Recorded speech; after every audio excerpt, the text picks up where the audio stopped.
This fear is so prevalent with most of my clients, and I had this as well. Will the avoidant change for somebody else?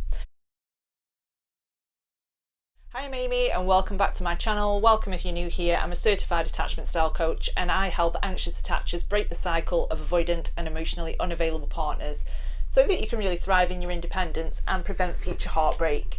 And before I start this video, I do have a 6-week self-study course which is available in my bio. It is the blueprint of the exact steps I took to heal anxious attachment and become more secure. But let's get into the video, because this is a question that's on so many people's minds, and I used to be terrified of this thought when it came up of, will he change for somebody else? And for those of you who don't know, I was in a 7-year on and off relationship with a dismissive avoidant partner, and almost every client asks me this, and I always answer it like this, is that if you think your ex is going to change for the next person, I want you to remember that you were somebody else's next person. So when I used to think, what if he changes to the next girl? What if he changes for the next girl? I was somebody's next girl and he hadn't changed. So the likelihood of them actually changing for somebody else to the degree where they can function in a healthy relationship is unlikely. And I read somewhere the other day, I can't remember where, I think it might have been Matthew Hussey had said, that dismissive avoidance in therapy, only sort of 20% of them actually change even when they're in therapy.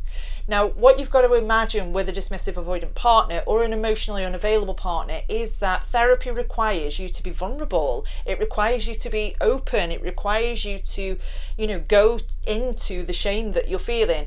And this is what avoidants find so hard to do, which is why they don't really go to therapy unless they're at rock bottom anyway. And even if they do go to therapy, the chances of that change being lasting is quite slim. The odds aren't fantastic. Everything is possible, of course it is, and I'm not saying there aren't dismissive avoidants out there who have done the work. Of course they have, just the same as anxious attachers have become secure from doing the work. But the difference is that anxious attachers, because we are comfortable with being vulnerable, therapy and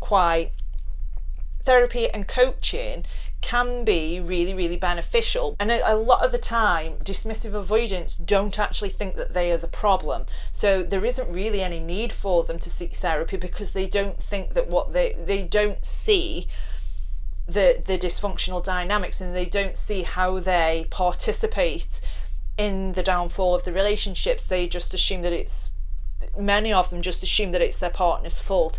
So this is another reason why a dismissive avoidant wouldn't go to therapy. But this fear that you have that, oh my God, what if he changes for the next person, or what if she changes for the next person, is really irrational. And also it's irrelevant to your healing, because the only reason you are afraid of this thought or afraid of this happening is because of what you would make it mean about you. Because if it was that your ex got with somebody else and was in a healthy relationship, not they've just gone with somebody else, but let's assume that they're in a relationship with somebody and they're healed, it's completely irrelevant to your own journey, because it's their journey, it's their stuff to deal with. But the reason why this is so frightening is because of what you're making it mean about you. Because if they moved on, that would mean that I'm not good enough, that I have been abandoned for real this time, that I'm not worthy, and all of these other disempowering stories that would come along with that. But the good news is, guys, that once you start to heal those beliefs and patterns, you're going to care a lot less what your ex is doing. You're going to care a lot less about whether they go with somebody else or not, because you will understand that actually the meaning that you assign to that isn't accurate, because of course you're worthy, of course you were good enough.